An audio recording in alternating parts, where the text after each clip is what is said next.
and welcome to another session of One in the Spirit. This is a program in which we're looking at interesting people and groups at Orleans United Church. And today I'm really pleased to have Suzanne Sykes, Reverend Sykes, who's here as a supply pulpit for us in Orleans United Church. And we're really happy to have you here. Thanks for doing this with me. It's a great pleasure. Thank you for asking. So Suzanne, where were you born? I was born in Waterloo, Ontario. Really? Yeah. I'm an Ontario girl. Oh, fantastic. Mm-hmm. So what was it that brought you to ministry in the first place? Well, I'm asked that question quite a lot because I think people want to know what brought you into ministry, and by that they mean ordained ministry. But my first experience of ministry was in the educational ministry of the church. And I go back and say that I started ministry. I had my very first call to ministry when I was 12. And I grew up in a Baptist church in a family that was half Baptist and half Anglican, so I got the best of both worlds, I think. And in my congregation we had an explorers group, and when I got too old for explorers there was no other group for me. So the wonderful explorer leaders made me an assistant leader when I was 12 or 13, and being the assistant explorer leader was my first experience of ministry. And I think it was just a natural thing from then to go into the educational ministry of the church, because that's really where I started. So what sustained you in your faith? What sustains me is, well, there's several things. But right now, I mean, there's different things that sustain you at different times in your ministry, I think. I would say that when I was younger and I was still learning, what sustained me was teachers, really, really good teachers. I had the most wonderful Old Testament professor named Larry Toombs, and he instilled a love of the Hebrew Scriptures. So, you know, that love has sustained me throughout my ministry and throughout my life. Now what sustains me and supports me and encourages me and challenges me is a group of people who meet together every other Monday to study some work of process thought or process theology. And there's about 10 of us. And right now we're reading John Cobb's Jesus Abba, the God Who Has Not Failed. And it's a wonderful book, and I highly recommend it to you and all of your viewers. Well, we'll make sure that we post that up there. What was your first call as a minister, Suzanne? As an ordained minister? Yes. Yeah. Or as an adult minister? Okay. Because my first call was to the educational ministry of the church at 5 Oaks Christian Worker Center, it was called then, just outside of Paris, Ontario. But my call to ordained ministry was kind of circuitous. My spouse, who is Reverend Dr. George Hermanson, was called to the United Church in Renfrew.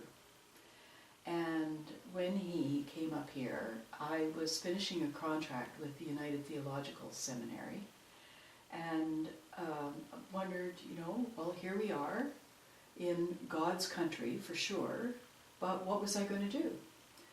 Well, the presbytery, which was Renfrew Presbytery, was going through a great deal of upheaval, and a lot of ministers were changing pastoral charges. And every time you do that, then you have to have a pastoral charge supervisor, as you know. Well, so half the pastoral charge was supervising the other half or half the presbytery was supervising the other half of the presbytery. It was very complicated. And there was one little 3-point charge that was left over that didn't have anybody to fill in until their new ordinand arrived. So my first call was when the presbytery asked me to go and look after them until their new minister came. So I went off to Denby, Mattawatchin and Shute and discovered that not only did I love the educational ministry of the church, but there was room in me to love the ministry of word and sacrament as well. And that's what happened. Neat. When did you move to Ottawa? Well, technically, as you know, David, I never did move to Ottawa. I moved to the Valley, which I think might be close enough. But we moved, when George was called to Renfrew, we moved to live on the beautiful Madawaska River, just outside of Burnstown, 20 years ago. And my mother said, "So when are you coming back to Waterloo?" And I would say to her, "Never." I go back to visit, but this is my home. So you also have something going on at your place too, which I think will be of interest to people to hear about. What do you and George do there? Well, George and I run an institute called the Madawaska Institute, named for our beautiful river, and it's the subtitle of the institute is "Where Spirit and Life Meet," which tells you something about how we feel about our home and our location.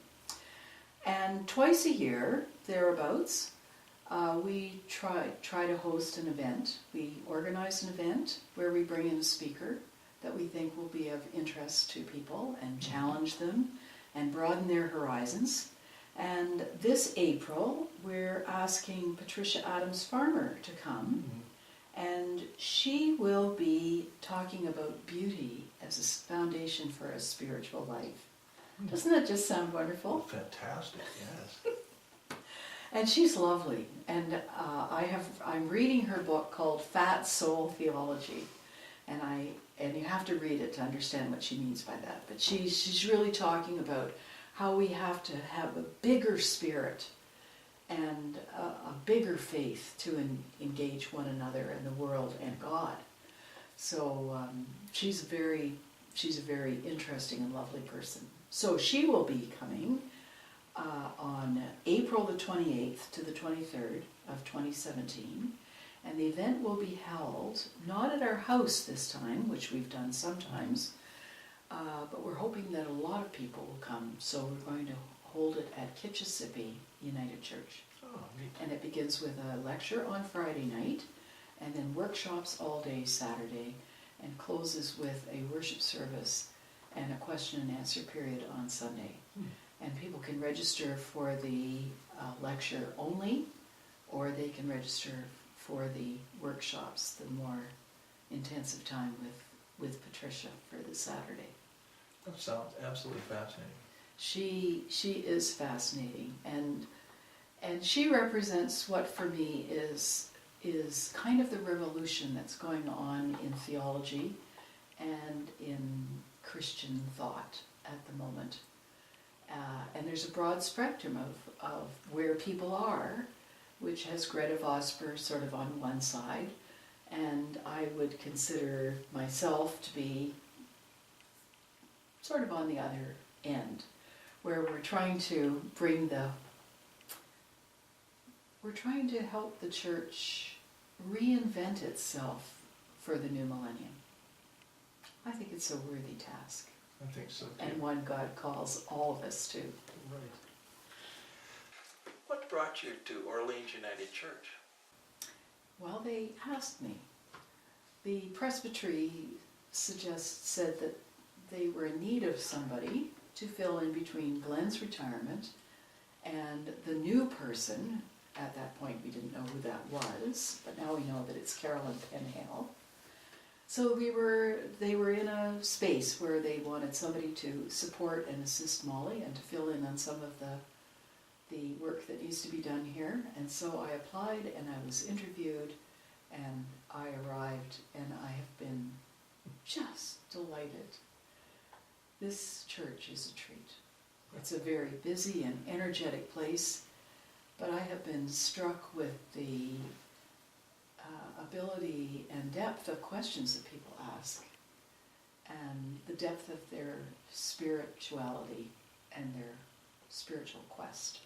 It's wonderful. Well, that's great, because I was going to ask you, what was your experience been like here at OUC? And obviously I can see that it's been quite a positive one. It's been very positive. And one of the things that I think most people don't realize necessarily is what it's like for ministers to work in a team. Because so much of our ministry is in small charges, and we do it alone. Yeah. And here I work with Molly and Scott and Kim, and that is so much fun. Yeah. So And there, I will really miss them. That's great, because I was going to ask you, what was your experience been like here at OUC? And obviously I can see that it's been quite a positive one. So were there any surprises for you? I would say that there were many surprises, and the one that was the biggest surprise was Java Jive. I had no idea. I had no idea that there was such a large group of people, 25, me more or less, who read and think and pray and ask really, really good questions, and are just waiting for the next challenging thing that you might be able to say to them, and then just eat it up. It's been terrific. Suzanne, what was your last charge, and what was it like to leave? My last charge was Barrhaven, Barrhaven United, and I have to say leaving is difficult. It was difficult, and I think leaving for anybody is extremely difficult. And it's one of the reasons why the church has put in the rule that ministers, when they retire or they change pastoral charges, they cannot have contact with their previous charge for a year, which is a very long time. So I'm 10 months away from Barrhaven, and I still have very, very strong feelings for the youth in that church, and the Bible study, and many of the people that I worked with and the work that we did. It's very hard to leave. But there's a spiritual, I think you could call it a spiritual mantra, which is show up, be present, tell the truth, and let it go. Sometimes the hardest thing is to show up. I think for most of us in our culture, the most difficult thing is to be present. Just to be present in the moment and pay attention and be open to everybody and everything that's going on around you. That can be hard. But it can also be hard to tell the truth in a way that is constructive and not destructive. But to really find a way to convey the reality of things in a way that builds up and doesn't tear down. But finally you come to the point of let it go. And when you leave a congregation, and as I will have to do at the end of December, I will have to leave Orleans, you have to let it go. And that's a very, very hard thing to do. I think as we get older, letting go is the hardest part of our spiritual journey and our spiritual task. So does that mean that when you leave Orleans United Church, we won't be able to see you for another year? Well, I suppose you could see me if you signed up for a Madawaska Institute event. But that is what it means. I am not to come back and for a year. Yeah, it's very hard. It's hard on all of us. But the positive side about it is that it makes room for you to welcome and open your hearts to Carolyn. So Suzanne, thanks very much for doing this with us. This has been very interesting to find out about you and your life, and certainly your the role that you're playing here in our church. Thanks very much for doing this. Well, thank you for asking. It's been a real pleasure, and being at Orleans has been just one of the most exciting periods of my life. It's an energetic, thoughtful, spirit-filled congregation that always surprises and invites in a challenging way. And I have thoroughly enjoyed being here with everybody. Well, so thank you. I'm sure everyone will appreciate hearing that. Thanks. So, and that's the end of this particular show, and if you have any questions that you want to ask about Suzanne or about the shows that you've seen before, if you have any comments or suggestions for what we do here, please do not hesitate to contact us at the coordinates that will be coming up shortly. Thanks.